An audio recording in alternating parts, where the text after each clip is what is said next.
If you want to lock apps on POCO X8 Pro or Pro Max, first of all, we need to open Settings. Over here in Settings, we're gonna scroll down and we need to find the Apps option. Now over here in Apps, we should be able to find the app lock here in this place. So let's select this.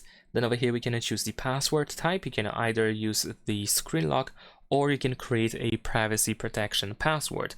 So you can use a different password to the app lock than to the phone in general. However, in my case, I'm just gonna stick with the screen lock for the simplicity, and I'm gonna just tap on the turn on. Now we need to enter our screen lock password in order to confirm. Then we have some suggested apps that we can immediately lock. You can actually tap on these apps if you want to include or exclude these suggestions, and then we can choose use app lock at the bottom. Now we have the list of apps, and of course here we can also decide which apps should be locked.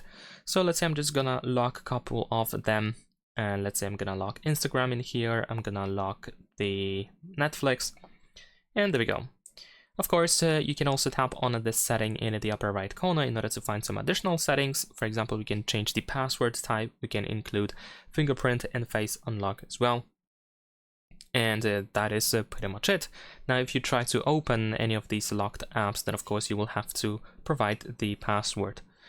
That's it. Leave a like and subscribe.